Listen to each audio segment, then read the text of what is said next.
वहां बारिश की तैयारियों को लेकर किए गए सभी दावों की पोल खुल चुकी है। जी हां, पहली बारिश में ही, महज कुछ घंटों की बारिश में ही दिल्ली पानी पानी और तरबतर नजर आ रही है। तस्वीरें Delhi airport, Minto road, Connaught place, तीन मूर्ति, एनएमसी और शांति पथ की हैं, जहां कई फुट पानी भर चुका है। आप देख सकते हैं दिल्ली का ये हाल है।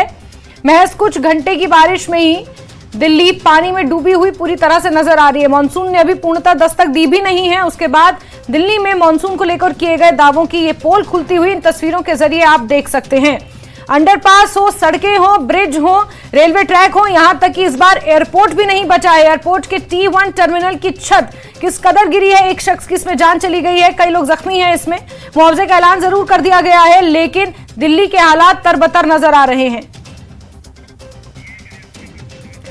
और तस्वीरें अंडरपास में पानी के बीच फंसे लोगों के रेस्क्यू की है, जहां एक बस में कई लोग फंस गए हैं। आप देख सकते हैं ये राजधानी दिल्ली का हाल है। ये देश की राजधानी है दिल्ली, जिसकी तस्वीरें आप देख रहे हैं अपने टीवी स्क्रीन पर। सेंट्रल दिल्ली की ज्यादातर ये तस्वीरें हैं, चाहे मिंटो रोड हो, कनॉट प्लेस हो, तीन मूर्ति और ये तमाम आईटीओ का इलाका,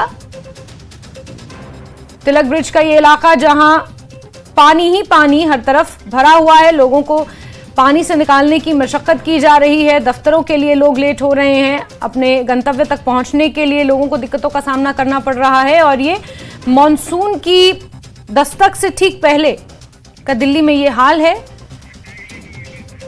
और वहीं दिल्ली में भारी बारिश के बीच सुबह इंदिरा गांधी इंटरनेशनल एयरपोर्ट पर एक बड़ा हादसा पेश आया। एयरपोर्ट के टर्मिनल 1 की छत का एक बड़ा हिस्सा वहां खड़े वाहनों पर जा गिरा। इस हादसे में एक शख्स की मौत हो गई है, जबकि 4 लोग इसमें घायल हुए हैं। केंद्रीय नागरिक उड्डयन मंत्री राममोहन नायडू किंजरापू ने मृतकों और घायलों के लिए मुआवजे का ऐलान कर दिया है। मृतक आश्रित को 20 लाख रुपए और घायलों के लिए 3-3 लाख रुपए मुआवजे का ऐलान किया गया है। इस हादसे की वजह से जहां कई उड़ानें रद्द हैं, तो वहीं एयरपोर्ट तक जाने वाली मेट्रो सेवा पर भी इसका असर पड़ा है।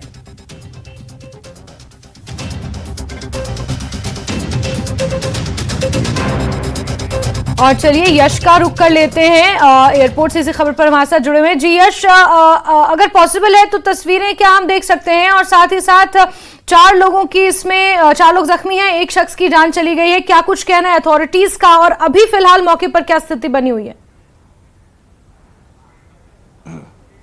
जी जैस्मिन, इस समय हमारी मौजूदगी T1 एयरपोर्ट पे है। मैं आपको लगातार तस्वीरें दिखा रहा हूं और पीछे एक बार आपको तस्वीरें दिखा देता हूं। जो रूफटॉप टूट के गिरा यहाँ पे, अथॉरिटीज की मानी जाए तो इस समय जो उनका मेन एम है, जो अभी मेन एजेंडा है, वो ये है कि इस पूरे एरिया को क्लियर किया जाए, जितना भी मलबा यहाँ पे जमा है उसको हटाया जाए। क्योंकि जैसे कि आपने भी बताया कि T1 पे जितनी भी सेवाएं हैं, चाहे वो डिपार्चर की हो चाहे वो अराइवल की हो, दोनों स्थगित कर दी गई हैं। और जितना भी यहाँ पे एयर ट्रैफिक जो इस एयरपोर्ट से किया जा रहा था, हालांकि 2 ही फ्लाइट ऑपरेट करती है T1 से, इंडिगो और स्पाइस जेट, उनका जो ट्रैफिक है T2 और T3 पे डाइवर्ट कर दिया गया है। केंद्रीय एविएशन मंत्री जब यहां पहुंचे, उन्होंने मीडिया से बात करी और उन्होंने साफ तौर पे बोला है कि सरकार की पुरजोर कोशिश रहेगी कि सबसे पहले तो इस पूरे इंसिडेंट की जांच की जाए, आखिर कौन इसके लिए रिस्पॉन्सिबल है, और DGCA की अगुवाई में इस पूरी इन्वेस्टिगेशन को किया जाएगा। और इसके अलावा अगर बात की जाए तो मृतक जो इस हादसे में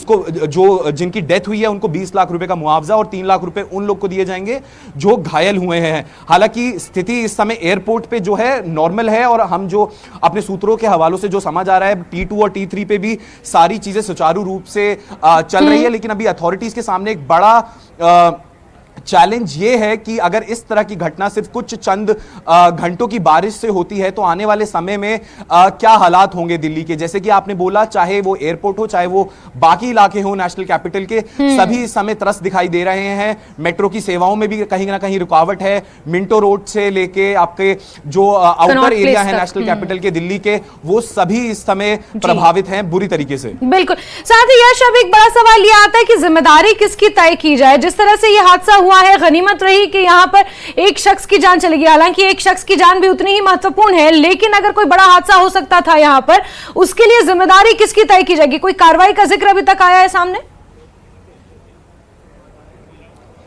जी, हमने यही सवाल राम मोहन नायडू से भी पूछा। उनका यह कहना है कि जल्द ही एक टीम बनाई जाएगी जो इसका पूरा इन्वेस्टिगेशन करेगी। डीजीसीए की अध्यक्षता में इस पूरी इन्वेस्टिगेशन को किया जाएगा। हालांकि अगर बात की जाए तो प्राइवेट कंपनी जो जीएमआर है वो उसके अंडर ये एयरपोर्ट आता है, और जो सरकारी सूत्रों से हमें समझ आ रहा है कि जीएमआर ने ये जो ठेका है प्राइवेट कंपनी को दिया था इसकी मेंटेनेंस का। क्योंकि बड़ा सवाल उठता है, अगर 2009 में इस टर्मिनल का उद्घाटन हुआ था, तब से लेकर अब तक किस तरीके से मेंटेनेंस की जा रही थी और किस तरीके से पूरे एयरपोर्ट की मरम्मत की जा रही थी समय पे या नहीं, यह बड़ा सवाल उठता है। क्योंकि कुछ चंद घंटों की बारिश से अगर ऐसा कुछ होता है तो बड़े सवाल उठाता है अधिकारियों पर भी और प्रशासन पे भी कि क्या यहां पर जो चेक्स एंड बैलेंस थे उनको ठीक तरीके से क्यों नहीं किया गया, और कौन इसके लिए उस एक जान के लिए भी कौन जिम्मेवार है।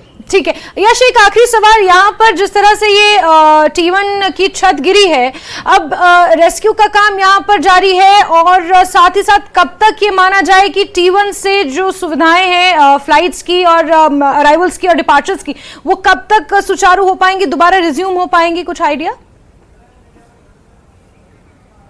देखिए, एविएशन मंत्री के हिसाब से ये जितनी भी यहां से सुविधाएं हैं, चाहे वो डिपार्चर की हो चाहे वो अराइवल की हो, वो कल तक उनके हिसाब से शुरू हो सकती हैं। लेकिन अभी जो हालात ग्राउंड पे स्थिति देख के ऐसा नहीं लगता है कि ये जो चीजें हैं और यहां से जो अराइवल और डिपार्चर का जो प्रोसेस है वो जल्द शुरू हो पाएगा, क्योंकि मलबा बहुत गिरा है। आप अंदाजा लगा सकते हैं कि कितना बड़ा रूफटॉप था जो नीचे गिरा, और उसके गिरने के बाद तकरीबन 10 से 12 गाड़ियां उसकी चपेट में आई। बड़े बड़े बोल्डर्स, लोहे के जो हैं आपके यहाँ पे बोल्डर्स, बहुत सी चीजें हैं यहाँ पे। तो ये बहुत ही बड़ा कार्य होगा पूरे प्रशासन के लिए कि पूरे मलबे को जल्द से जल्द हटाया जाए और जो डिपार्चर और अराइवल की प्रक्रिया है उसको जल्द से जल्द शुरू किया जाए। लेकिन हालांकि ये 102 दिन में शुरू होता नहीं नजर आ रहा है। ठीक है यश, आप नजर बना के रखें। हमारे साथ जुड़ने के लिए और तमाम जानकारियों के लिए, अपडेट्स के लिए आपका बहुत शुक्रिया यश। तो एयरपोर्ट का हाल हमने आपको बताया। T1 की छत जिस तरह से गिरी है, लगता नहीं कि बहुत जल्दी अराइवल्स और डिपार्चर की सेवाएं वहां से शुरू हो पाएंगी। बहरहाल इस बीच 6 तस्वीरें आपको दिखा रहे दिल्ली के मुख्तलिफ इलाकों की, जहां महज चंद घंटों की बारिश में ही दिल्ली पानी में पूरी तरह से डूबी हुई नजर आ रही है। दिल्ली एयरपोर्ट से लेकर शांति पथ तक हाल बेहाल है दिल्ली का, और रेस्क्यू भी इस भारी बारिश के चलते लोगों का किया जा रहा है, क्योंकि जहां जल भराव ज्यादा हो गया है वहां गाड़ियां पूरी तरह से डूब चुकी हैं। लोगों को सड़कों पर नाव का सहारा लेकर किनारे तक पहुंचना पड़ रहा है।